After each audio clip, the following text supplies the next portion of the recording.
अस्सलाम वालेकुम नाज़रीन, प्रोग्राम न्यूज़ ब्रेकर्स के साथ मैं हूं आपकी मेजबान ज़रिया आरिफ। नाज़रीन, हुकूमत पाकिस्तानी मुआशी पहलुओं को मद्देनजर रखते हुए मुल्क के बड़े एयरपोर्ट्स गैर मुल्की कंपनियों के हवाले करने के लिए हतमी प्लान तैयार कर लिया है और इस सिलसिले में 6 अजलासों में मुशावरती अमल समेत जांच पड़ताल का अमल मुकम्मल करने के बाद अब ये मामला वज़ीर-ए-आज़म के सुपुर्द कर दिया गया है।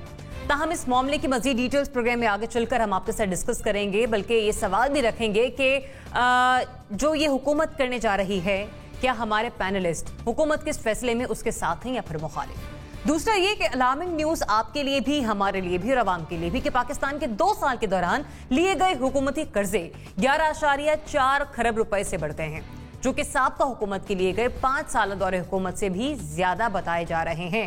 और मवाजना कुछ इस तरह से कर लें कि इस हुकूमत ने 5 साल पूरे किए, जो हमारी पाकिस्तान मुस्लिम लीग नून की हुकूमत है उसने 5 साल पूरे किए, जबकि पीटीआई दौरे हुकूमत का अभी दूसरा साल खत्म हुआ है। खान साहब की हुकूमत में आने के बाद कर्जों की कहानी का मलबा अक्सर खान साहब नून लीग की हुकूमत पर डालते आए हैं, लेकिन क्या आने वाली हुकूमत के लिए भी अमल वो इस तरह से खुद दोहरा रहे हैं? उनकी कैबिनेट ने ज्यादा कर्जे लिए, उनकी हुकूमत ने ज्यादा कर्जे लिए। और फिर आखिर में ये कि वज़ीर तालीम शफकत महमूद साहब ने आज एक उम्मीद जाहिर की है कि 15 सितंबर से तालीमी इदारे खुलने का कवी इम्कान है, लेकिन दूसरी तरफ हम WHO की वार्निंग को भी नजरअंदाज नहीं कर सकते। इस पर बात करने के लिए प्रोग्राम में हमारे साथ मौजूद होंगे तज्जियाकार lieutenant general retired Amjad Sheikh साहब। जनरल साहब बहुत शुक्रिया प्रोग्राम में अपना वक्त देने के लिए। एंकर पर्सन और तज्जियाकार मोना आलम साहिबा भी हमें ज्वाइन कर रही हैं। Mona, thank for joining us. Programme में हमारे साथ मौजूद होंगे तज्जियाकार इब्राहिम राजा साहब। इब्राहिम बहुत शुक्रिया प्रोग्राम में अपना वक्त देने के लिए। तज्जियाकार मुबश्शिर बुखारी साहब भी हमारे साथ शामिल गुफ्तगू होंगे और सहाफ़ी तज्जियाकार रज़ा रोमी साहब भी प्रोग्राम में अब से कुछ देर बाद हमारे साथ मौजूद होंगे। सबसे पहले बात करते हैं हुकूमत के उस फैसले के हवाले से जिसमें वो एयरपोर्ट्स की आउटसोर्सिंग करने जा रही है। नाज़रीन, पाकिस्तान के बड़े एयरपोर्ट्स गैर मुल्की कंपनियों को आउटसोर्स करने का हतमी फैसला किया गया है और इस फैसले के मुताबिक बताया जा रहा है कि 2 मरहलों में इसकी तकसीम को किया जाएगा। अब पहला मरला जो है उसके हवाले से भी आपको बता दें कि सिविल एविएशन अथॉरिटी को रेगुलेटरी जिम्मेदारियां सौंपी जाएंगी और पाकिस्तान एयरपोर्ट को ऑपरेशनल और कमर्शियल जिम्मेदारियां सौंपी जाएंगी। दूसरे मरहले में निजकारी कमीशन के जरिए माली मुशीर, इन्वेस्टमेंट बैंकिंग फर्म भर्ती करके तफसीलात की जाएगी, जबकि जमीन की मिल्कियत रियासत के पास रहेगी, जिससे सिर्फ और सिर्फ लीज पर दिया जा सकेगा। जनरल साहब, ये मामला इंतहाई इंपॉर्टेंट है। अगर तो पाकिस्तान तहरीक इंसाफ की हुकूमत इसे इदारे में इस्लाहात के हवाले से और मुआशी पहलू के हवाले से, रेवेन्यू जनरेट करने के हवाले से ले रही है, आप साथ देते हैं हुकूमत का इस फैसले में? ये फैसला दुरुस्त है हुकूमत का? बिस्मिल्लाहिर्रहमानिर्रहीम। देखिए, रेवेन्यू जनरेट करना एक रिक्वायरमेंट है, लेकिन इसके असरात, इसके नतायज वो आपके लिए रेवेन्यू जनरेट करने से कहीं ज्यादा खराब हो सकते हैं। जो उसका फायदा होगा उससे कहीं ज्यादा नुकसान हो सकता है। उसकी बुनियादी वजह यह है कि ये बहुत सारे एयरपोर्ट जो हैं ये डुअल पर्पस की, मुझे आवाज आ रही है? जी बिल्कुल, मैं जनरल साहब को आ रही है। जी जी जी। ये डुअल पर्पस काम कर रहे हैं और ये एयरफोर्स भी इस्तेमाल करती है इन एयरपोर्ट्स को इमरजेंसी में, यानी आम हालात में तो नहीं इस्तेमाल होते, लेकिन इमरजेंसी में ये एयरपोर्ट्स इस्तेमाल हो सकते हैं। इस वजह से इनको किसी गैर मुल्की अथॉरिटी के हाथ में देना आपके लिए एक सिक्योरिटी रिस्क बन सकता है। और वैसे भी जो इससे आपको माली फायदा हो रहा है वो इतना ज्यादा नहीं है कि आप अपने मुल्क की सिक्योरिटी को एड्रेस करें। आपके अपने यहां से ऑपरेशन जो होते हैं उसमें कई दफा आपको ऐसी फ्लाइट्स, ऐसी चीजें जनरेट करनी है, यूनाइटेड नेशन से रिलेटेड हैं या कहीं भी और, जिसका बाज़-ओ-क़ात आप बाहर खबर तक भी नहीं देते। तो इन हालात में आप अगर किसी के हवाले कर दें अपना सेटअप, जहां आपकी सिक्योरिटी मुकम्मल तौर पे कॉम्प्रोमाइज हो जाए, तो अगर 4 पैसे आपने कमा भी लिए तो वो मुल्क के लिए किस काम के। तो मेरा ख्याल है कि इस फैसले को इनको रिवर्स करना चाहिए और सब लोगों को इसको अपोज करना चाहिए, ताकि हुकूमत इस किस्म के कोई इकदाम ना उठाए जिससे कि मुल्क की सिक्योरिटी को खतरा हो। सही। मोना, जैसे जनरल साहब ने कहा कि एक तो रेवेन्यू जनरेट करने का मामला अपनी तरफ, लेकिन मुल्क की सलामती को भी खतरात लाहक हो सकते हैं, स्पेशली हम फजाई हदूद के हवाले से भी अगर इसका जिक्र करें तो आप समझती हैं ये फैसला बेहतर है? जरिए आप अभी सिक्योरिटी पैराडाइम में तो जनरल साहब से अप्रोप्रिएट कोई कमेंट नहीं कर सकता और मैं टोटली उनसे इत्तेफाक करती हूँ। बाकी सिक्योरिटी के एतबार से एक कॉम्प्लेक्सिटी है हमारे एयरपोर्ट्स और हमारे हवाई अड्डों को लेकर, और हम यकीनन किसी को भी या फिर किसी ऐसी अथॉरिटी को सिविल एविएशन के अलावा अगर हम इसको आउटसोर्स करना चाह रहे हैं तो इसमें बहुत सारे इफ्स एंड बट्स हैं, लेकिन मैं ये बिलीव करती हूँ, मुझे यकीन है कि इन चीज़ों का ख्याल रखा गया होगा, क्योंकि ये तो परफॉर्मेंस से मैं समझती हूँ ज़्यादा इंपॉर्टेंट है कि सिक्योरिटी पहलुओं का ख्याल रखा जाए।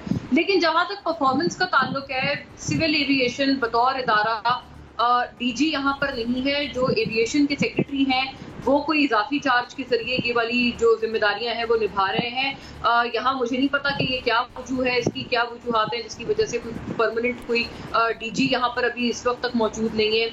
वो जो मुझे मेरी इत्तलात है वो यही है कि ये भी कोई मामला सियासत की नजर हुआ हुआ है और इसमें भी कोई आपस में जो एक जोड़ तोड़ का हिसाब होता है और लॉबीज होती हैं, उस चीज का इसमें एक अमल दखल है। लेकिन परफॉर्मेंस के हिसाब से आप देखें, आपके एयरपोर्ट्स की क्या परफॉर्मेंस है, आपके एयरपोर्ट्स की क्या एफिशिएंसीज है।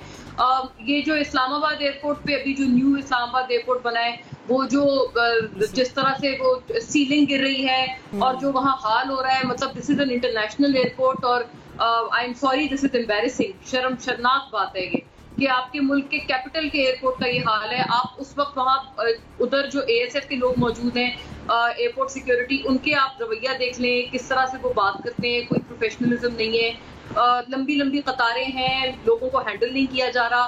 कोविड के हालात में आपने देखा कि वहां पर भी जब सख्त तरीन क्यूज में फासला होना चाहिए था, सख्त तरीन SOPs को प्रैक्टिस होना चाहिए था, वो भी एयरपोर्ट अथॉरिटीज ना कर पाई। तो एफिशिएंसी तो है ही नहीं, इसमें तो कोई शुबा नहीं है। एक इंटरनेशनल एयरपोर्ट से क्या आप एक्सपेक्ट नहीं करते हैं? किसी भी आप मुसाफिर से पूछ लें, वो अपनी जिस डेस्टिनेशन से उड़ा होता है और अगर वो पाकिस्तान आता है तो उसको लगता है मैं पता नहीं कहाँ आ गया हूँ। हम एक इंटरनेशनल एयरपोर्ट का तासुर कहीं पर भी नहीं दे पा रहे हैं। इतने बड़े बड़े हमारे इस्लामाबाद का एयरपोर्ट है, लाहौर है, सियालकोट के एयरपोर्ट से हमारी मुल्क की ज्यादातर जो एक्सपोर्ट्स हैं वो चलती हैं, वो उन्होंने खुद बनाया है। कराची एयरपोर्ट आप देखें, जिन्ना इंटरनेशनल, इतने बड़े बड़े ये लोग एयरपोर्ट्स हैं। मुझे समझ नहीं आता कि इसके बावजूद भी अगर हम इसकी एफिशिएंसी इंप्रूव नहीं कर पा रहे तो वाकई may be outsourcing is the only solution left. लेकिन उसमें भी बड़े सारे इफ्स एंड बट्स होंगे। इसमें शफाफियत को बहुत हद दर्जे तक इंश्योर करना पड़ेगा। आपको याद होगा दरियाब की जब रूजवेल्ट होटल का मामला आया था,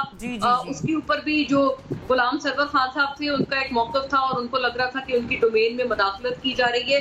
फिर प्राइवेटाइजेशन कमीशन ने गुलाम सरवर खान साहब का साथ दिया था और फिर उसके बाद इस मामले को उस वक्त के लिए थोड़ा सा एट रेस्ट रख दिया गया था। तो इस तरह की कोई चीज ना हो, बिल्कुल अटमोस्ट शफाफियत के जरिए ये हमारे असासे हैं, ये हमारे फ्लैग बेरर्स हैं, हमारे मुल्क के कौमी नेशनल फ्लैग बेरर्स हैं, इसमें कोई शुबा नहीं। लेकिन इनकी कोई एफिशिएंसी नहीं है। सिविल एविएशन इनकी एफिशिएंसी इंश्योर करने में मुकम्मल तौर पे नाकाम रहे हैं सो फार। ठीक है, बुखारी साहब आपकी तरफ आने से पहले सिर्फ एक चीज क्लियर करूंगी, क्योंकि जलन साहब ने एक ऑब्जेक्शन लगाई थी सिक्योरिटी क्लियरेंस के हवाले से। वज़ारत दिफा की जानिब से भी पॉइंट सामने आया और उन्होंने कहा कि हवाई अड्डों की आउटसोर्सिंग के अमल पर तशवीश का इजहार करते हुए हमारा मौक़िफ़ यह है कि भारत और इसराइल के शहरियों को किसी भी कंपनी के जरिए हवाई अड्डों तक रसाई ना देने की सिफारिश जो है उसे भी मद्देनजर रखा जाए। अब हम अगर रेवेन्यू जनरेट करने के हवाले से भी बात करते हैं, इन दोनों मामलों को मद्देनजर रखकर अब आपका तज्जिया। जी बिल्कुल, दुनिया भर में ये प्रैक्टिस होती है। अक्सर जो बैनुल अक़वामी हवाई अड्डे हैं जिसमें हीथ्रो भी शामिल है, लेकिन प्रॉब्लम यह है कि दो चीज़ें होती हैं किसी भी एयरपोर्ट के ऑपरेशनल जो विंग्स होते हैं, दो होते हैं। एक होती हैं ग्राउंड सर्विसेज और एक होती हैं एयर सर्विसेज, और एयर सर्विसेज में ही ट्रैफिक कंट्रोल वगैरह और बाकी जो सेंसिटिव इंस्टॉलेशन है वो आ जाती हैं। तो मेनली जो आप हीथ्रो समेत अगर देखें तो वहाँ पे बहुत सारी चीज़ें आउटसोर्स की गई हैं, लेकिन उनमें क्या है, जैसे ड्यूटी फ्री शॉप है, जैसे वहाँ का क्लीनिंग सिस्टम है, एयर टिकटिंग सिस्टम है, इस तरह के जो मामलात हैं वो आउटसोर्स कर दिए जाते हैं।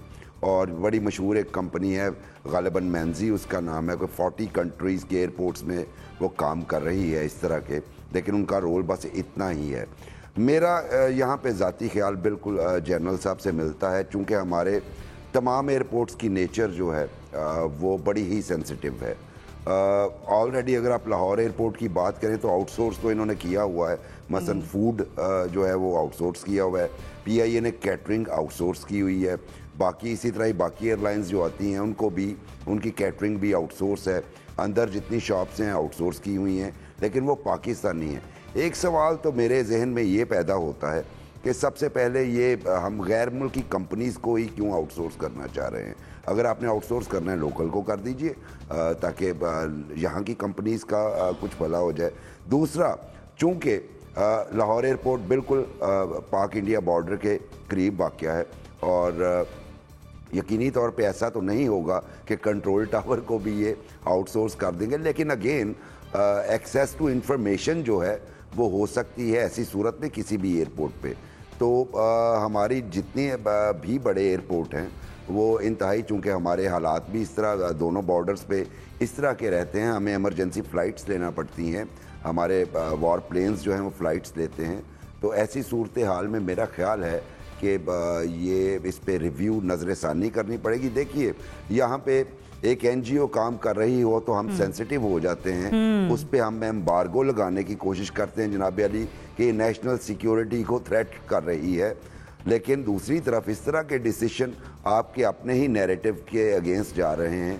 आप सीधी नेशनल सिक्योरिटी जो है वो कंप्रोमाइज़ करने की कोशिश कर रहे हैं, और मैं बिल्कुल जनरल साहब का हम ख्याल हूँ इस मामले में कि इस पे रिव्यू करना चाहिए और इस तरह का कोई मामला नहीं होना चाहिए। रज़ा रूमी साहब, जनरल साहब ने भी फरमाया, बुखारी साहब ने भी फरमाया कि रिव्यू करना चाहिए। रज़ाक दाऊद साहब ने 6 इजलास बुलाए, उसके बाद 7वीं बार रिपोर्ट पेश की प्राइम मिनिस्टर साहब को, जिसके बाद उन्होंने मंजूरी दी कि अब इसे कमेटी के सामने पेश किया जाए, कैबिनेट की कानूनी कमेटी के सामने। आप हैं इस फैसले में, हुकूमत के साथ मुत्तफिक हैं इस फैसले पर? देखिए, सच्ची बात यह है कि मुझे इसकी तफसीलात नहीं पता, मसलन ये कि इसके पीछे जो है मंतक क्या है। जब आप निजकारी करते हैं तो उसके 2 या 3 बड़े जो है गोल्स होते हैं। पहला ये होता है कि आप एफिशिएंसी लेकर आना चाहते हैं, एक चीज़ जिसका निज़ाम ठीक नहीं चल रहा आप उसको बेहतर बनाना चाहते हैं और उसमें तेज़ी लाना चाहते हैं, हरकत लाना चाहते हैं। दूसरा जो उससे बड़ा गोल होता है वो होता है कि बाज़ औक़ात आप जो इस तरह के फंक्शंस हैं जब उनकी निजकारी करते हैं तो उससे आपको मुनाफा मिलता है या हुकूमत की आमदन जो है उसमें इजाफा होता है। और तो यहाँ पर अभी जनरल साहब ने और बुखारी साहब ने सिक्योरिटी रिस्क के हवाले से भी बात की है, वो भी एक वैलिड कंसर्न बिल्कुल है, लेकिन मुझे सबसे बड़ा इस पर कंसर्न ये होगा कि क्या इससे पाकिस्तान की हुकूमत को और हमारा जो सरकारी खजाना है और टैक्स पेयर्स जो हैं उनको मजीद इससे रिलीफ मिलेगा या हम किसी और कॉन्ट्रैक्ट्स में फंस जाएंगे फॉरेन कंपनीज के साथ। देखिए ना, ये IPPs का जो मामला रहा है अब कई दहाइयों से, उसमें तो उल्टा हम फंसे हुए हैं। और भी इसी तरह के बहुत सारे कॉन्ट्रैक्ट्स होते हैं जो कि हम बगैर प्रॉपर होमवर्क के जब उनमें एंटर हो जाते हैं तो फिर आप फंस जाते हैं, क्योंकि जब आप इंटरनेशनल फर्म्स के साथ एक बार एक माहदे में आ जाएं तो फिर उसके ऊपर जो है इंटरनेशनल आर्बिट्रेशन लागू हो जाती है। आपका उससे निकलना इतना आसान नहीं होता और फिर आपको हर्जाने और जुर्माने पे करने पड़ते हैं। आपके सामने है कि हमने कितने ज़्यादा अभी पिछले चंद सालों में फॉरेन कंपनीज को या फॉरेन कंसर्न्स को हमें जो है नुकसान उठाना पड़ा है इन टर्म्स ऑफ फाइन्स वगैरह। तो अगर तो इससे कोई फायदा होना है बिल्कुल कॉन्क्रीट किस्म का, फिर तो बात बनती है। लेकिन यहाँ पे ये भी चीज समझ से बाहर है कि हमें ये मालूम है कि इस वक्त मसला एयरपोर्ट्स नहीं है, मसला जो है वो हमारी कौमी एयरलाइन का मसला है जो कि पेंडिंग पड़ा हुआ है, जिसके ऊपर बहुत गुफ्तगू हुई है पब्लिक में, पार्लियामेंट में, मीडिया में। तो अभी तो हमने उसका काम करना था, उसको कुछ ठीक करना था, उसका तो जिक्र ही नहीं हो रहा और एयरपोर्ट्स के ऊपर बात हो गई। अब ये भी सोचने की बात है कि क्या पाकिस्तान के एयरपोर्ट्स जो हैं वो आप उनको अगर कंपनीज को दे भी दें तो उससे कितनी ट्रैफिक होती है, और खुसूसन आजकल के दौर में अगर आप देंगे तो आजकल के आदाद शुमार के मुताबिक तो आपको अच्छा कॉन्ट्रैक्ट भी नहीं मिलेगा। तो ये मेरी तो समझ से बाहर है कि ये क्यों किया जा रहा है, और मैं ये समझता हूँ कि इसका थरो रिव्यू होना चाहिए। ये बिल्कुल एक जो है आर्बिट्ररी फैसला नहीं होना चाहिए, इस पे एक बाकायदा एक प्रॉपर एक्सपर्ट कमीशन होना चाहिए जो हुकूमत को एडवाइस करे। इब्राहिम, आप इस हुकूमत के इस फैसले को किस निगाह से देख रहे हैं? मतलब हमने यहाँ पे हर मामले को मद्देनजर रखना है, सिक्योरिटी का पहलू भी रखना है, स्पेशली हुकूमत का फोकस जो रेवेन्यू जनरेट करने के हवाले से उस पर भी है। देखें, ये प्रपोज़ल जो है वो पहली मरतबा नून लीग के दौर में आया था और उस वक्त के फाइनेंस मिनिस्टर इसहाक डार ने ये प्रपोज़ल पेश किया था और उस वक्त की जो अपोजिशन थी उसने इसके ऊपर बहुत शोर मचाया था कि ये अब एयरपोर्ट्स तक को बेच रहे हैं और इमारतें बेच रहे हैं, और उसमें तहरीक इंसाफ भी शामिल थे। लेकिन मेरा ख्याल ये है, ज़ाती ख्याल और ज़ाती राय, कि उस वक्त भी ये फ़ैसला ठीक था और अब भी ये फ़ैसला ठीक है। और उसकी वजह यह है कि एक तो दुनिया के कई बड़े एयरपोर्ट्स ऐसे हैं जिनको आउटसोर्स किया गया है, और जिन कंपनीज़ को ये एयरपोर्ट्स आउटसोर्स किए जाते हैं कि जाहिर है कि उनको उन शोबों में उनकी ट्रेनिंग होती है, वो इफ़ेक्टिवली उन तमाम शोबों को मैनेज कर सकते हैं और इकनॉमिकली भी कर सकते हैं। अब हमारे यहाँ ये हाल है कि सरकारी सतह पर जो आपको पता है भर्तियाँ होती हैं, फिर हमारे जो सरकारी मुलाजमीन हैं वो कितने एफिशिएंट होते हैं और कितनी एफिशिएंसी दिखाते हैं। अभी इस्लामाबाद एयरपोर्ट की बात हुई तो इस्लामाबाद एयरपोर्ट पर सिक्योरिटी की भी बात हुई। इस्लामाबाद एयरपोर्ट पर तो कोई 10 वाक़यात ऐसे हो चुके हैं कि वो जहां वो क्यूज़ लगी होती हैं बाहर, वहां पे जो आवारा कुत्ते हैं वो तक पहुंच जाते हैं। तो ये हमारी इस्लामाबाद एयरपोर्ट की मैनेजमेंट है और उसकी जो फुटेजेस हैं वो भी वायरल हो चुकी हैं। 2 फ्लाइट्स अगर आधे घंटे के वक्फे से, दुनिया के बड़े बड़े जो एयरपोर्ट्स हैं 40-40 फ्लाइट्स जो हैं वो 10 मिनट के वक्फे से वहाँ पे उतरती हैं। यहाँ पे 2 फ्लाइट्स एट अ टाइम आ जाएं आधे घंटे के वक्फे से, तो लोगों को डेढ़ घंटा जो है वो पासपोर्ट कंट्रोल जो क्यू है उसमें लगना पड़ता है और वहाँ पे जो लोग हैं वो मैनेज नहीं कर पाते। दूसरा आप ये देखें कि PIA जो है उसमें अभी कुछ अर्सा पहले तक एक तैयारे का जो अमला था, फी तैयारा अमले की तादाद वो 310 से भी ज़्यादा थी, जिसमें ग्राउंड स्टाफ भी शामिल है और आपका एयर स्टाफ भी शामिल है। और दुनिया की जो टॉप एयरलाइंस हैं, कतर एयरवेज जैसी एयरलाइंस, उनमें भी PIA से जो फी जहाज़ अमला है वो 7-7, 8-8 गुना तक कम है। तो हमें ये बिल्कुल हमें ये काबिलियत नहीं है कि हम इन एयरपोर्ट्स को चला सकें। अगर हमने इनको इफेक्टिवली चलाना है और हमने चाहते हैं हम कि इसको इकनॉमिकली हम चलाएं, तो हमें इसको आउटसोर्स करना चाहिए, क्योंकि जो हमारे कॉन्ट्रैक्ट्स होंगे, जो हमारे एग्रीमेंट्स होंगे इन कंपनीज के साथ, उसके तहत फिर हम इनको अकाउंटेबल कर सकेंगे। बाकी जहाँ तक रहा सिक्योरिटी का मसला, तो मुझे पूरा यकीन है कि हमारी जो रेलिवेंट एजेंसीज हैं वो उस मामले को देख लेंगी, लेकिन सिर्फ उस बुनियाद पर इसको आउटसोर्सिंग को रोकना कोई मुनासिब मेरा नहीं ख्याल के फैसला होगा, क्योंकि जो पाकिस्तानी पैसेंजर या बाकी जो यहाँ कुछ थोड़े से पैसेंजर्स आते हैं उनके साथ जो कुछ एयरपोर्ट पे होता है वो हम सब लोग जो थोड़ा बहुत ट्रैवल करते हैं उन सबको मालूम है कि क्या हो रहा है। तो हमारी ये हम मैनेज नहीं कर सकते इन एयरपोर्ट्स को। आउटसोर्सिंग के इस फैसले में हुकूमत के साथ हमारे 2 पैनलिस्ट मौजूद हैं। हाँ, जी जनरल साहब। देखिए बात यह है, हमने गवादर पोर्ट दी थी सिंगापुर को, 40 साल का कॉन्ट्रैक्ट किया, लेकिन 5-6 साल के बाद हमने वापस ले ली, 5-1 साल के बाद, और वो पोर्ट चला नहीं सके। उन्होंने कुछ भी काम नहीं वहां पे किया, जो इंप्रूवमेंट वगैरह करनी थी वो भी नहीं की। चाइनीज को दी है, उन्होंने एग्रीमेंट में तय ये किया है कि जितना भी ट्रैफिक वहां पे आएगा उसका सिर्फ 10% जो है वो पाकिस्तान को प्रॉफिट दिया जाएगा, 90% चाइना लेगा। एक तो ये एस्पेक्ट, और ये आप जानते ही हैं कि दूसरे जो भी आके संभालेगा वो उसकी अपनी जरूरत होगी कि वो यहाँ से पैसा कमाए, ना कि आपके लिए कुछ करे।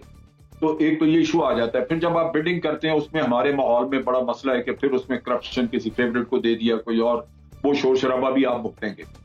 लेकिन इन सब चीजों से बढ़ के जो चीज है वो ये है कि एक वक्त था जब 1960 और 70 की दिहाई में यही एयरपोर्ट थे जो कि उस जमाने में आज नए हैं, जो पुराने हमारे एयरपोर्ट से, जैसे कराची का पुराने एयरपोर्ट, दुनिया जहान की एयरलाइंस वहां लैंड करती थी। इतना ट्रैफिक होता था कि आप रात जाए, पूरी रात जो है ये फ्लाइट्स लैंड करती रहती थी।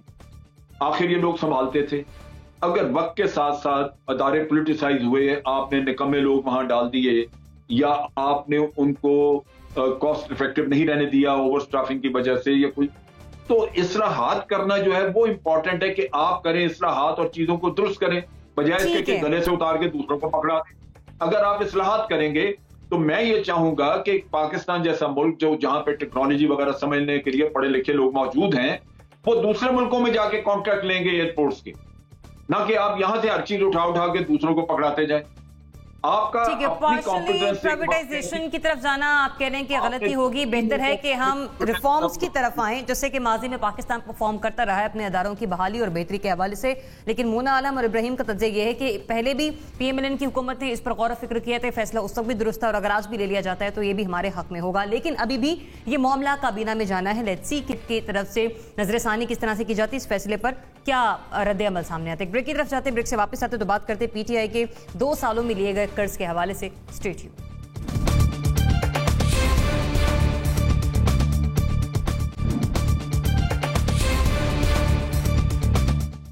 Welcome back. नाज़रीन, पाकिस्तान तहरीक इंसाफ की हुकूमत के 2 बरसों में मुल्क के कर्जों का बोझ 11.35 खरब रुपए बढ़ गया है, जबकि मुस्लिम लीग नून का दौरे हुकूमत मुकम्मल होने पर जो कर्जा 24.95 खरब रुपए था वो अब बढ़कर 36.3 खरब रुपए का हो गया है। ये अदाद-ओ-शुमार आप या मैंने खुद से नहीं निकाले हैं, खुद से अखज़ नहीं किए गए हैं। ये वो अदाद-ओ-शुमार हैं जो कि तर्जुमान वज़ारत ख़जाना की जानिब से बताए गए हैं वाज़े अल्फाज में। लेकिन हम देखते आए हैं कि जब से प्राइम मिनिस्टर ने ये हुकूमत संभाली है वो माजी की हुकूमतों पर कर्जों के हवाले से लान तान करते रहे हैं। तनकीद का निशाना उन्होंने हमेशा से उन्हें बनाया है। लेकिन अब क्या पीटीआई हुकूमत भी साबका हुकूमतों की तरह आने वाली हुकूमत के लिए उधार का पहाड़ छोड़कर जाएगी? मोना, कंपैरिजन आपके साथ पहले क्या था और अब क्या है? ये क्या जो नेक्स्ट आने वाली गवर्नमेंट होगी उसके लिए भी खान साहब वही करके जाएंगे जो कि वो कहते हैं कि पीएमएलएन ने आने से पहले हमारे लिए किया? ज़रियाब, ये बहुत जालिमाना किस्म का साइकिल हत्ता लोग कहते हैं कि मुशर्रफ दौर में मईशत बहुत अच्छी थी और रुपया 60 पर था डॉलर के बरक्स। तो उस वक्त भी जब पीपल्स पार्टी आई तो उन्होंने कहा कि बहुत मुशर्रफ दौर में बहुत नुकसानात हो गए हमें और हमें बहुत बुरी एक इकोनॉमी मिली है जो हमने इनहेरिट की है। फिर जब पीपल्स पार्टी गई 2018 में 13 में नून लीग आई, उन्होंने भी यही शिकवा किया कि जी पीपल्स पार्टी तो बिल्कुल कौमी खजाना खाली छोड़ के गई थी। एक उस वक्त भी बात की जाती थी कि हम डिफॉल्ट की बिल्कुल नहज पर थे, हम किसी भी वक्त डिफॉल्ट कर सकते थे। अल्लाह का शुक्र है अल्हम्दुलिल्लाह इतने संगीन हालात के बावजूद, ये भी मैं कोई मौजज़ा ही कहती हूँ कि पाकिस्तान ने डिफॉल्ट नहीं किया है आज तक। तो नून लीग का भी यही गिला था। अब नून लीग गई है, आपको पता है ये तमाम जो एक नैरेटिव था जो कि पीटीआई भी लेकर चली थी इलेक्शन से पहले भी, वो यही था कि बहुत बुरी इकोनॉमी का हाल कर दिया है और खसारे इतने बढ़ गए हैं, अब हम भी वो इनहेरिट कर रहे हैं, कर्जों का अंबार है। लेकिन बात ये है कि अभी भी बदकिस्मती से अनफॉर्चुनेटली मैं ये बात कहूंगी कि इसमें कोई तब्दीली नहीं आएगी जब तक ये साइकिल नहीं आएगा। तो जाहिर है जो अब आने वाली हुकूमत होगी 2000 इसके बाद जो इलेक्शन होगा 23 में, तो उसमें भी कोई एक्सपेक्ट मैं ये नहीं कर रही कि कोई मुख्तलिफ सूरत हाल होगी। इसी तरह की सूरत हाल होगी, पुराने कर्जे रिटायर करने के लिए आपने नए कर्जे लेने होंगे क्योंकि आपके पास सेल्फ सस्टेनेंस का कोई जरिया ही नहीं है। आपकी ना एक्सपोर्ट्स है, ना आपकी लोकल इंडस्ट्री है, ना एलएसएम है, कुछ भी नहीं है। आपके पास कोई रेमिटेंसेस भी अल्लाह का शुक्र है अभी कुछ बढ़ी हैं, लेकिन उसकी भी जो वजूहात है वो ये है क्योंकि कोविड की वजह से बहुत श्रिंकेज हुई है जॉब्स में अब्रॉड और ओवरसीज। तो काफी लोग हैं जो अब वापस रुख कर रहे हैं। और दूसरी एक और ये भी वजह है कि क्योंकि पाकिस्तान में भी इन्फ्लेशन बढ़ गई है, महंगाई बढ़ गई है, तो अब लोग जो अपने प्यारों को बैरून मुल्क से पैसे भेजते हैं खर्च के लिए, वो भी अब उनको ज्यादा भेजने पड़ते हैं। तो ये भी एक मैं समझती हूँ इसका एक फैक्टर है। लेकिन खैर बात ये है कि इंडिजिनस आपके पास सोर्सेज ही कोई नहीं है, आपके पास ज़रा मुबादला के कोई इसके अलावा कोई एक्सेस ही नहीं है जिसके जरिए आप जो फॉरेन एक्सचेंज है वो कमा सकें। तो अगर आप नहीं कमा सकते तो डॉलर तो हम नहीं छाप सकते, तो ऑब्वियसली फिर यही होगा, आपने कर्जे लेने हैं मजीद और यही चलता रहेगा। और कर्जे, ये भी बात मैं सिर्फ ये करना चाहती हूँ कि सारे कर्जे जो हैं वो सूद की बुनियादों पर होते हैं, सारे कर्जे इंटरेस्ट बेस्ड होते हैं। जो मौजूदा हुकूमत को भी मिल रहे हैं वो भी सारे इंटरेस्ट बेस्ड हैं। इंटरेस्ट के बगैर कौन लैंड करेगा? आपको कोई भी नहीं करेगा, वो भी तो अपना देखता है ना। आईएमएफ के भी इंटरेस्ट बेस्ड है, इसके अलावा जितने भी होते हैं वो भी सारे इंटरेस्ट बेस्ड है। तो उनको फिर आपने रिटायर करना है, उसका फिर इंटरेस्ट भी चुकाना है। तो ये बहुत विशेष साइकिल है, ये इतनी आसानी से तो नहीं टूटने वाला। मैं तो समझती हूँ इसमें अभी कोई 10 साल वैसे भी आगे लगेंगे, चाहे जो मर्जी आ जाए। जनरल साहब, इसी कंपैरिजन के साथ आपकी तरफ आऊंगी, बताइए गए हैं आने वाली गवर्नमेंट के लिए उधार का पहाड़? देखिए, ये दिन ब दिन सूरत हाल जो है वो खराब होती गई और मुश्किल से मुश्किल होती जाएगी आगे भी। अभी तो एक तो ये कि डॉलर की कीमत जब बढ़ी तो डॉलर रुपी जो एक्सचेंज रेट है उसको अगर आप अप्लाई करें तो रुपी टर्म्स में एक आपका इफेक्ट आया उसके ऊपर, और कर्जा रुपी टर्म में आपका बहुत बढ़ गया। जितना कीमत का फर्क पड़ा वो कर्जा उतना बढ़ गया। और दूसरी तरफ ये है कि कर्जे उतारने के लिए जो डोमेस्टिक लोन्स की बात नहीं मैं कर रहा, जो बाहर के कर्जे हैं उनको उतारने के लिए आपको फिर कर्जे लेने पड़े। ये तो कोई तरीका नहीं है कि आप कर्जा लें, कर्जा उतारें, फिर मजीद कर्जा ले लें। मुल्क जो है वो तो आप कर्जा उतारेंगे नहीं तो जान छूट ही नहीं सकती। इनफैक्ट जब पीएमएलएन की गवर्नमेंट थी तो उस वक्त भी लोग ये कहते थे कि ये एक डेट ट्रैप है, इनको बहुत ज्यादा क्वेश्चन नहीं कर रहा आईएमएफ और कर्जे देता जा रहा है ताकि ये एक ऐसी सूरत हाल में फंस जाएं जहां इस मुल्क के लिए कर्जे उतारने मुश्किल हो जाए, ये उतार ना सकें और फिर ये आईएमएफ के बगैर जिंदा रह नहीं सकेंगे। लेकिन उस वक्त भी किसी ने नहीं पूछा, कर्जे लेते रहे, $95 बिलियन पे कर्जा छोड़ के गवर्नमेंट चले गई। अब सूरत हाल ये है कि एक पार्लियामेंट आपके मुल्क में मौजूद है, वो और सब बातें इधर उधर की कहानियां वहां चलती हैं, लेकिन ये कोई नहीं पूछता हुकूमत से कि भाई आप कर्जे लेते जा रहे हैं, आपके पास कोई प्लान है इन कर्जों को उतारने की।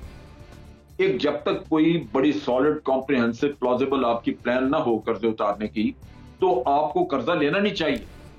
कर्जा लेते जाएंगे और उतारने का रास्ता नहीं होगा तो आपको बिल्कुल अल्टीमेटली आपको बाहर की अब हुकूमतों के या IMF वगैरह की शराइत माननी पड़ेगी और वो आपके लिए बड़ी तकलीफें हो सकती हैं।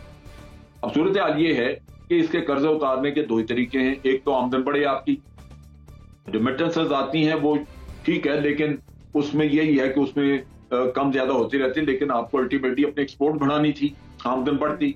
दूसरी तरफ आपने अपने खर्चात कम करने थे। तीसरा ये कि लॉस मेकिंग एंटिटीज जैसे PIA, स्टील मिल, ये वो चीजें, इनका लॉस खत्म करना है, इनको कंट्रोल करना है। उसके अलावा सर्कुलर डेट आपके गले पड़ा हुआ जो बढ़ता जा रहा है, उसको आपने रोकना है। अब ये 2 साल गुजर गए और उसमें ये चीजें अभी तक हुई नहीं, किसी पाया तकमील पे पहुंची नहीं और अखराजात उसी तरह तकरीबन चल रहे हैं। तो ये पार्लियामेंट का काम है कि वो हुकूमत को कन्फ्रंट करे। कर्जा लेना उनका जो है वो रोकना होगा, उसका कुछ हल निकालना होगा और हुकूमत को मजबूर किया जाए कि जनाब आप जब तक कर्जे उतारने की प्लान हमारे पास नहीं लेके आते कि आप ये जो खर्चे, हाँ, ताकि मजीद कर आप अपने अखराजात कैसे कम करेंगे, आप सर्कुलर डेट का क्या कर रहे हैं, आप ये जो लॉस मेकिंग एंटिटीज है उनका क्या कर रहे हैं, आमदन आपकी बढ़ी या नहीं, आपने एक्सपोर्ट्स कितनी बढ़ाई, ये वो चीजें हैं जो कि उनसे पूछनी चाहिए। लेकिन इस पे कभी बात नहीं होती और आखिर में रोना धोना रहता है कि जी वो पिछली गवर्नमेंट हमारे लिए ये छोड़ गई, वो छोड़ गई। भाई वो तो छोड़ के जाएंगे जब उनको पूछने वाला कोई नहीं होगा, ये भी निकल जाएंगे, मुल्क का क्या बने। सो ये बड़ा जरूरी है कि गवर्नमेंट को कन्फ्रंट किया जाए। इस तरह बेदरे कर्जे लेते जाना ये कतन मुल्क के मुफाद नहीं है। मुल्क को इस पे बहुत बड़े बड़े कंप्रोमाइजेस करने पड़ जाएंगे आखिर में आके, अगर हम उतारने के काबिल ना हुए। ये पार्लियामेंट का काम और पार्लियामेंट पकड़े सको। इब्राहिम, पार्लियामेंट ये काम क्यों नहीं करती? और फिर दूसरा ये कि आने वाली दूसरी हुकूमतों के लिए उधार का पहाड़, मतलब क्या कोई हुकूमत लेने के लिए काबिल ही ना रहे? देखें, हुकूमत का तो ये मौक़िफ़ है कि जी हम जो कर्जे ले रहे हैं इसका एक बहुत बड़ा हिस्सा जो पिछली हुकूमत ने कर्जे लिए थे उसकी सूद की अदायगी में चला जाता है। लेकिन आप मुस्लिम लीग नून से बात करें तो वो आपके सामने 50 प्रोजेक्ट बड़े बड़े वो रख देते हैं कि अगर हमने कर्जे लिए थे, जिसको आप कहते हैं कि कर्जों का पहाड़ है, तो हमने ये प्रोजेक्ट्स किए। मिसाल के तौर पे उन्होंने पावर प्लांट्स लगाए। हमें पता है कि लोड शेडिंग का बहुत शदीद किस्म का मसला था, वो मसला नून लीग के दौर में हल हो गया। उसके बाद फिर वो कहते हैं देखें हमने इस्लामाबाद हज़ारा मोटरवे बनाई। हम सबको पता है कि हज़ारा रीजन में जाने के लिए पहले कितनी ख्वारी करनी पड़ती थी, लेकिन वो जो हज़ारा मोटरवे बनी है उससे हम सब के लिए कितनी सहूलत हो गई है। वो अपनी मोटरवेज बताते हैं, हाईवेज बताते हैं। वो कहते हैं कि हमने देखें पिंडी में इस्लामाबाद में मेट्रो चला दी, लाहौर में चला दी, मुल्तान में चला दी, एक ऑरेंज लाइन उन्होंने चला दी। ठीक है, उसकी यूटिलिटी के ऊपर सवालात हैं और कुछ लोग कुछ हल्के ये सवाल उठाते हैं तरजीहात के ऊपर के क्या हमारी सेहत या तालीम तरजीह होनी चाहिए थी या ये मोटरवेज होने चाहिए थे। वो अपने जो कुछ हल्के सवालात उठाते हैं उनकी अहमियत अपनी जगह। लेकिन मैं इस्लामाबाद में रहते हुए साल से यहीं मैं पैदा हुआ हूँ, लेकिन मैंने ये देखा है कि जितने इस्लामाबाद में बड़े बड़े प्रोजेक्ट्स बने हैं वो नून लीग के दौर में ही बने हैं। जितने यहाँ पे ओवरहेड ब्रिजेस बने हैं, जितने टनल बने हैं, 0 पॉइंट से जो कोराल चौक तक सिग्नल फ्री कॉरिडोर है वो 2 महीने में बना है और नून लीग की हुकूमत जाने के बाद वो आगे नहीं बन सका। अभी उसका जो है वो ठेका मंजूर तो हुआ है, लेकिन वो ठेका दिया गया उस कंपनी को जिसने BRT बनाई है।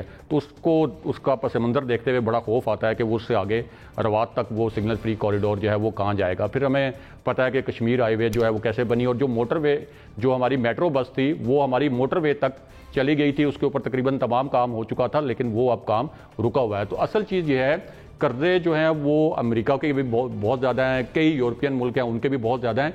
आपके कर्जों की यूटिलिटी क्या है अब ये हुकूमत बता सकती है कि जो उसने कर्जे लिए हैं उसमें से एक तो चीज़ थी कि उन्होंने सूद की अदायगी की है, लेकिन पिछले 2 साल में हमें कोई ऐसा बड़ा प्रोजेक्ट ग्राउंड पे नज़र नहीं आया कि इस हुकूमत ने बनाया हो और वो जो कर्जे हैं वहाँ पे लगे हों। तो अगर उन कर्जों की कोई यूटिलिटी भी अगर नज़र नहीं आ रही, अगर कोई यूटिलिटी है तो हुकूमत को चाहिए कि लोगों को बताए। तो फिर ये जो कर्जों का पहाड़ है जो अगली हुकूमत को इनहेरिट करना पड़ेगा वो हमारी इकॉनमी के लिए बहुत ज़्यादा जो है वो नुकसानदेह हो सकता है। लेकिन ये जो बड़े बड़े प्रोजेक्ट्स बने हैं इसमें अगर करप्शन हुई है इसकी ज़रूर तहकीकात होनी चाहिए, लेकिन इन प्रोजेक्ट से ये ज़रूर है कि बहुत बड़े पैमाने पे एक इकनॉमिक एक्टिविटी पैदा हुई थी और अब प्राइम मिनिस्टर इमरान खान भी उस तरफ जा रहे हैं, ये जो कह रहे हैं कि तामीराती इंडस्ट्री को उन्होंने वो रिलीफ वगैरह दिया है, तो इकनॉमिक एक्टिविटी भी जनरेट हुई और लोगों को इन बड़े बड़े जो प्रोजेक्ट्स है इससे सहूलतें भी मिली। जी बुखारी साहब आप मुझे सुन पा रहे हैं? जी मैं सुन पा रहा हूँ जी आपको। जी इसी पर आपका तजिया बुखारी साहब। जी देखिए 93 में जब मैंने प्रोफेशन ज्वाइन किया द फ्रंटियर पोस्ट से और मुझे बिजनेस रिपोर्टिंग का काम सौंपा गया, तो एक बड़ा ही जिंक्स्ड वर्ड या मनहूस वर्ड जिसे कहते हैं वो मेरे कानों में पड़ा, जिसे हम डेट सर्विसिंग कहते हैं। उस वक्त से लेके आज तक ये मनहूस लफ्ज़ जो है हमारे हर बजट का हिस्सा होता है। ये वो चीज़ है डेट सर्विसिंग जिसे हम कहते हैं, जो हमारे बच्चों की एजुकेशन खा जाता है, जो हमारे हेल्थ सेक्टर को खा जाता है, जो हमारे मुल्क में डेवलपमेंट को खा जाता है और उसके बाद हमारी आबादी को ख़ते गुर्बत से नीचे भी ले जाता है। तो बात वही है कि खान साहब तकरीबन 5 साल कंटेनर पे खड़े रहे और वो एक हमें ख्वाब दिखाते रहे कि उनके पास ये जितनी भी पाकिस्तान की फिस्कल और फाइनेंशियल पॉलिसीज़ हैं और इनमें जो खराबियां हैं उनको ठीक उन्हें फिक्स करने की मौजूद है और जो ही वो आएंगे तो मामलात जो हैं वो बेहतर हो जाएंगे और पाकिस्तानियों की एजुकेशन जो है वो बेहतर हो जाएगी, हेल्थ जो है हेल्थ सेक्टर बड़ा इम्प्रूव कर जाएगा। इस तरह के सारे वादे जो उन्होंने कंटेनर पे खड़े होके किए, लेकिन जब वो ख़ुद मैदान में उतरे तो यकीनन उन्हें अंदाज़ा हुआ कि ये चीज़ें इतनी आसान नहीं होती और बिल्कुल उन्होंने जो बुनियादी तौर पे इकॉनमी रन कर रहे हैं वो ये डेट लेके ही कर रहे हैं।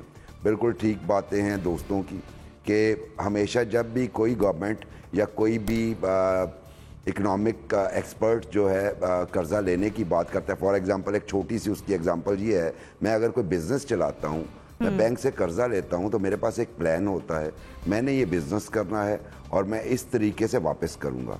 लेकिन अनफॉर्चुनेटली इन्होंने अपने फाइनेंशियल एक्सपर्ट्स चेंज करके देखे, एडवाइजरीज ली, यहाँ तक कि हफीज़ शेख साहब को भी लिया है जो कि पीपल्स पार्टी के साथ उन्हें नत्थी किया जाता रहा माजी में और उन्हीं की पॉलिसीज़ को क्रिटिसाइज़ खान साहब करते रहे, उनको भी लाया गया, लेकिन वो भी कोई जगलरी नहीं दिखा सके, वो भी कोई मैजिक नहीं कर सके और नतीजा यही है कि जो आपको 11% ज़्यादा कर्ज़े नज़र आ रहे हैं, 36 खरब रुपए।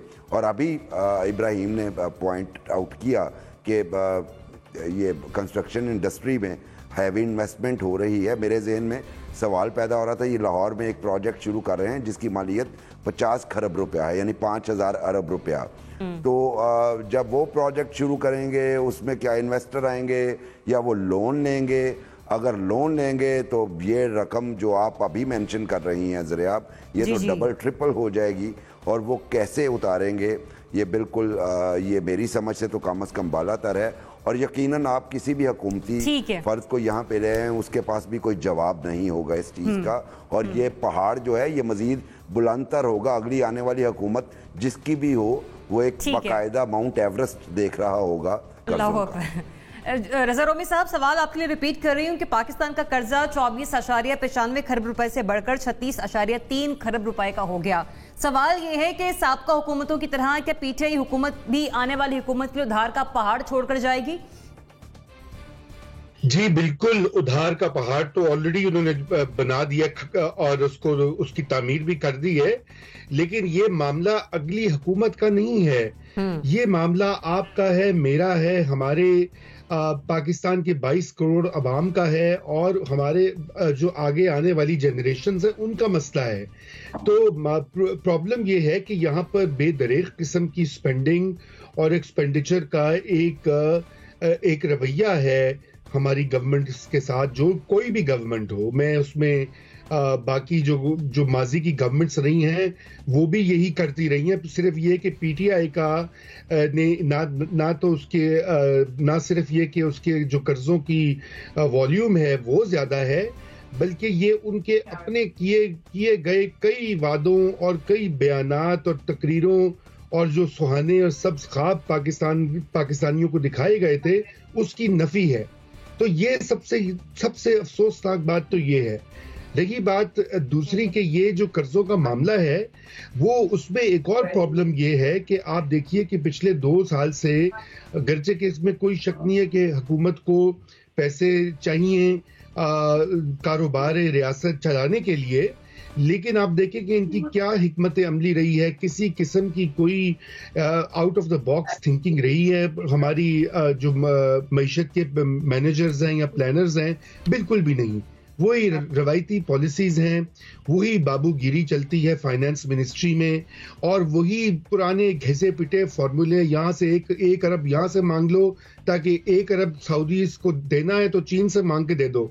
मतलब बिल्कुल ही अजीब व गरीब मामला। आप अपने खर्चे जो हैं उनको कम कीजिए, नॉन डेवलपमेंट एक्सपेंडिचर जो हैं बजट में, उनको कम होना पड़ेगा, कोई और चारा नहीं है। अभी जो हालात भी बन रहे हैं सऊदी अरेबिया के साथ पाकिस्तान के, तो आपको ये चीजें जो हैं इनकी आगाज कर देना चाहिए था, लेकिन वो नहीं हुआ।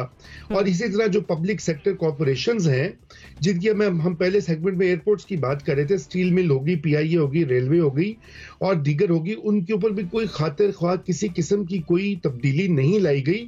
और वो इस वक्त बजट का पाकिस्तानी टैक्स पेयर्स को सबसे बड़ा एक वो जो है स्पेंडिंग की स्लैब है हमारे बजट में, 1 खरब रुपए से ज्यादा या 1.2 खरब रुपए से ज्यादा वो हमें ब्लीड कर रहा है सालाना। उनकी निजकारी की जाए। चलिए, मेरे सवाल पर राय आप सभी की एक ही है, लेकिन जनरल साहब आपके जी जनरल साहब। हाँ, एक सेकंड क्योंकि एक तस्हीह की जरूरत है। देखिए, बात यह है कि पिछले दौर में प्रोजेक्ट्स लगे, अब प्रोजेक्ट्स की, हर प्रोजेक्ट की अपनी एक फीजिबिलिटी होती है। आपने मेट्रो चलाई, मेट्रो जो है उस पर 12 अरब रुपया सालाना सब्सिडी दे रहे हैं, कर्जे का आपका प्रोजेक्ट।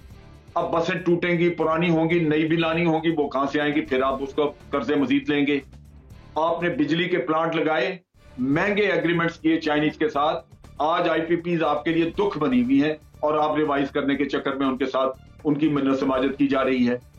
आप जब भी कोई प्रोजेक्ट लगाएं, अगर उसमें नियत ये होगी कि ये बड़ा प्रोजेक्ट लगे और मुझे अगले इलेक्शन के लिए ये चीज दिखाने के लिए मिल जाए और मुझे कुछ किकबैक्स भी उसमें मिल जाएं, तो मुल्क का कर्जा बढ़ेगा, उतारने का कोई जरिया नहीं निकलेगा।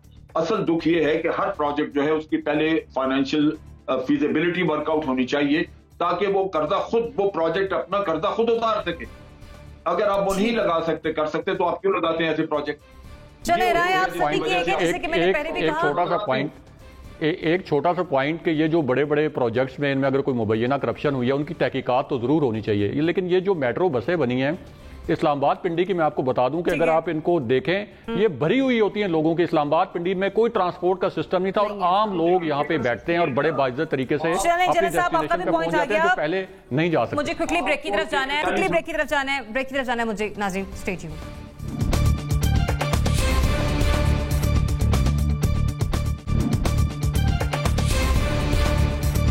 Welcome back. नाज़रीन, रवा हफ्ते में आलमी इदारे सेहत ने कोरोना वायरस के नए फेज की वार्निंग जारी की है, जिसमें कहा है कि मुतासर होने वाले अफराद वो हैं जिनमें अलामात बहुत कम होंगी या फिर मौजूद ही नहीं होती। अब दूसरी तरफ वज़ीर तालीम शफकत महमूद साहब ने कहा है कि उम्मीद है 15 सितंबर को तालीमी इदारे खुल जाएंगे, और इस बात पर उन्होंने कहा है कि 7 सितंबर को एक इजलास होना है जो कि बैनुल सूबाई सतह पर होगा और उसमें तमाम सूबों के वज़राए तालीम शिरकत इख्तियार करेंगे। लेकिन जिस तरह से हुकूमत 15 सितंबर के हवाले से मामले को ज़ेर गौर रखे हुए है, क्या 15 सितंबर की तारीख बेहतरीन तारीख है कि जब इदारे खोल दिए जाएं? जनरल साहब, विद इन 40 सेकेंड्स प्लीज। जी, मेरा ख्याल है कि स्टेज के ऊपर अभी नहीं खोलने चाहिए। जहां जहां स्कूल खोले गए हैं, अमेरिका में भी आप देख लीजिए, वहां बच्चों में ये वबा फैलनी शुरू हो गई और फिर उनको बंद करने पड़े दोबारा। तो अगर कल को फिर आप ये वबा फैला के बंद करें और वो करें, तो उससे पहले ही मेरा ख्याल है एहतियात करें। कम जरूर हुई है हमारे मुल्क में ये पैंडेमिक, लेकिन अभी तक लोग उसमें मर भी रहे हैं, नए केसेस भी आ रहे हैं। ये तो नहीं कि बिल्कुल बंद हो गए नए केसेस। तो मेरा ख्याल है कि अभी स्कूल नहीं खोलने चाहिए। मोना, मैं इत्तेफाक करती हूँ, मुझे नहीं लगता स्कूल खोलने चाहिए, क्योंकि री इमरजेंस अभी भी हम देख रहे हैं ये केसेस वगैरह में और अमवात में भी पता बिल्कुल कोई मवाजना नहीं है पहले से। लेकिन यकीनन अगर ये इमरजेंस है तो बच्चों के हवाले से वैसे भी, क्योंकि लोग अपने ऊपर अमूमन ज़ाती तौर पे कोई आफत आए तो कर लेते हैं बेर, लेकिन बच्चों के हवाले से सेंसिटिव होते हैं, तो मुझे लगता है थोड़ा और रुक जाना चाहिए। रजा रूमी साहब, बाहर क्या प्रैक्टिस है? पाकिस्तान में ये फैसला हो जाना चाहिए 15 सितंबर को? देखिए, बाहर तो बहुत जगहों के ऊपर स्कूल्स बंद हैं और बंद ही रहेंगे। बहुत सारी बड़ी यूनिवर्सिटियां, कॉलेजेस जो हैं वो भी ऑनलाइन चले गए हुए हैं। कुछ लोग एक्सपेरिमेंट कर रहे हैं खोलकर, लेकिन सभी की यही तवक्को है कि कुछ अरसे के बाद उनको भी बंद करना पड़ेगा, क्योंकि दूसरी लहर जो है कोरोना वायरस की, उसकी आमद का इम्कान है अक्टूबर के अवाइल में। तो इसलिए पाकिस्तान को बिल्कुल इस वक्त जो है बड़ी अच्छी बात हुई है कि नंबर कम हुए हैं।